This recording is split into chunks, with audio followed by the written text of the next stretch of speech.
I have now resumed the practice of dressing as a man, and have put off my woman's dress. Why did you take it?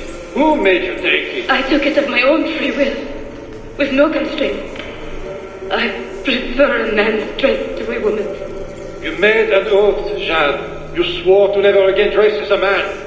I never meant to swear that I would not resume the practice. Why have you done so? Because it is more lawful and suitable for me to return to the practice of wearing a man's dress, being always among men, than to have a woman's dress. I have resumed it because a promise made to me has not been. How is he? Hour 3, doing well. Are we still in 18th century Hungary? No. His connection is so stable, he's jumped between a few ancestors today. We're in 15th century France now. Turns out he's related to one of Joan of Arc's executioners. Surprise. Eileen, yesterday Vidic asked me to help him work out some of the bugs in his audiovisual renderer, and I told him... No. Come on, Satish, not you. It wouldn't be permanent. A few months at most. Months? That will kill every ounce of momentum we have. It won't, I promise. Honestly, I think this could help us. If I can get a look at what these people are doing, we could... Come on. He's trying to pull you over to his side. Don't you see that? He's luring you with quick victory and prestige. That's not what this is about, honestly. I need to get back to work. Eileen, I'm sorry. Do what you must. I'll survive.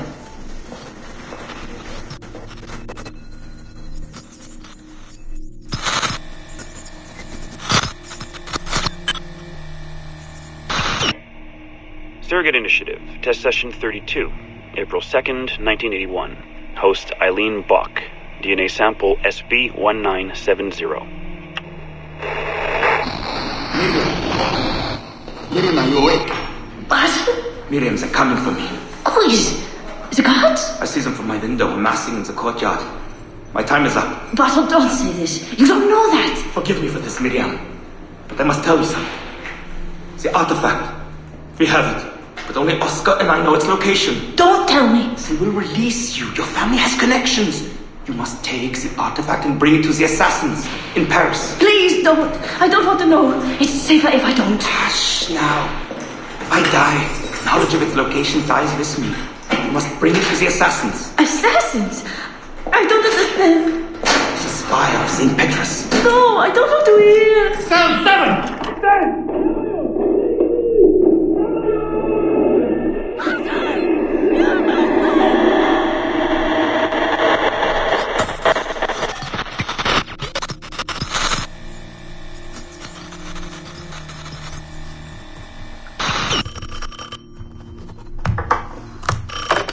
Hello? Eileen, hi. It's Carl. Carl, I know it's you. Sorry, you just sound exhausted.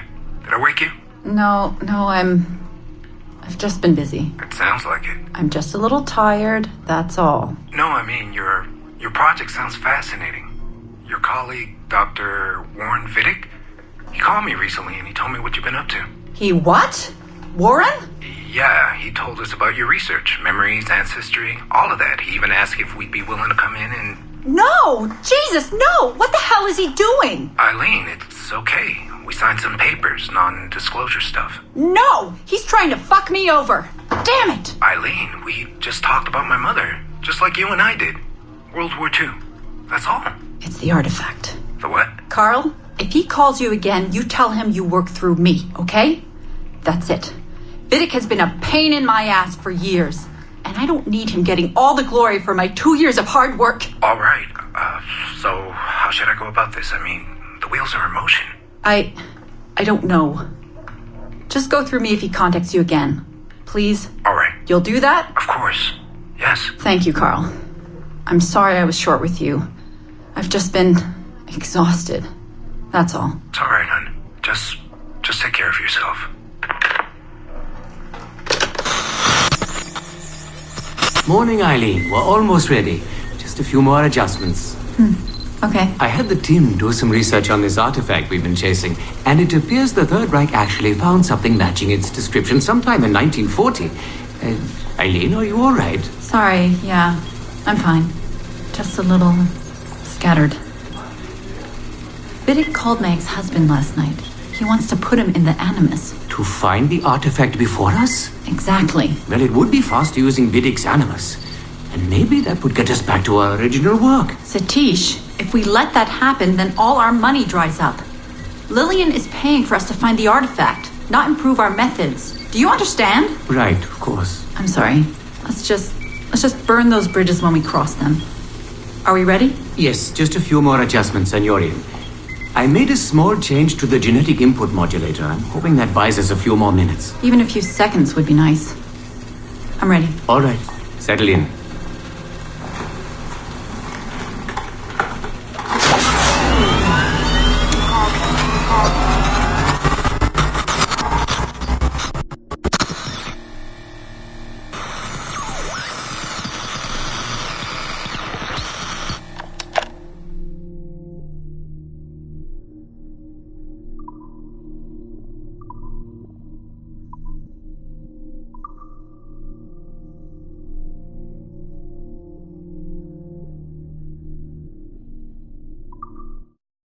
December 23rd, 2012.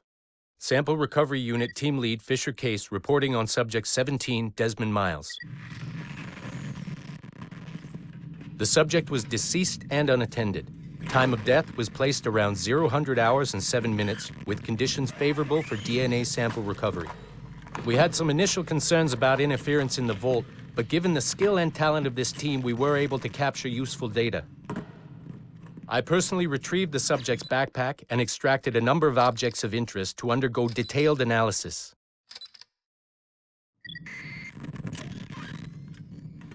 The subject displayed burns to the right hand, severe enough to fuse the bones, indicating some kind of spontaneous, intense burn trauma. Honestly, we've never seen anything like it before.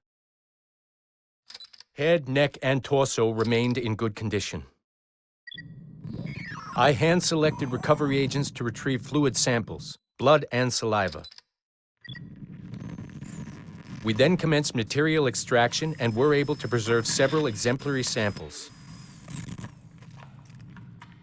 Data analysis and sequencing is already underway and, I'm told, proceeding with exceptional ease. Thanks to the cloud database and the work of Abstergo Sample Recovery Unit 3, the legacy of Subject 17 will continue uninhibited as Sample 17.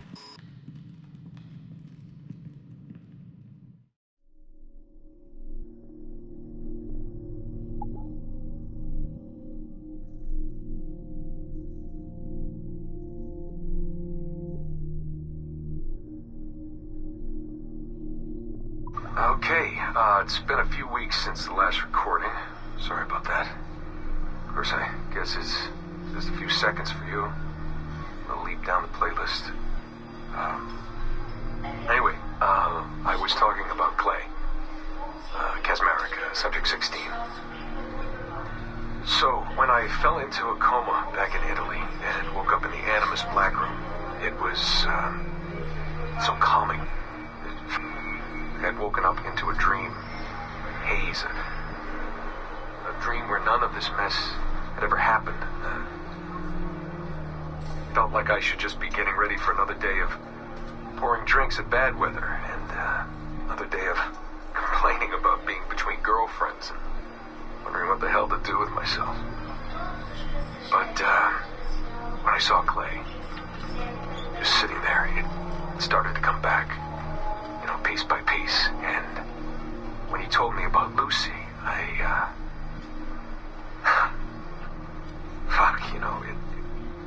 it hurt. Realizing that I killed her without thinking or feeling anything, not at the time anyway. Well, then things just kept piling on. There were more memories of Ezio and Altair and the First Civilization.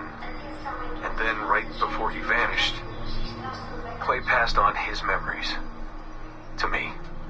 He showed me everything he had seen and lived through, and it was brief, but overwhelming. Not really sure how to explain. He saw glimpses of Adam and Eve and their escape from slavery. He saw the beginning and the end of the war between the first Civ and humans. He saw Minerva, Juno, and Tinia trying to work out their calculations. At least that's what they called them. They had these tools, these powerful machines that could predict possible futures. Not what was going to happen, but what could happen. Probabilities. And, well, they spent a lot of energy trying to figure out what was the most likely scenario for the future. Theirs and ours. And in the end, I guess they figured I was their most likely candidate. Some guy named Desmond living at the beginning of the 21st century of the Common Era. But which Desmond was the right one? Because, you see, probability is a weird thing. It can branch out in so many ways. Which version of me did they need? Was it the Desmond who got married early and had a son? One who stayed single in New York? Or was it the Desmond who moved to San Francisco to be a waiter? Maybe it was the Desmond who worked at an auto body shop in Chicago, or maybe it was the me who never ran away from his parents in the first place. First Civ had countless variations to choose from, but in the end, the lucky one was me. I'm the Desmond their best calculations spit out. I'm the Desmond they left their messages for, and I guess I have to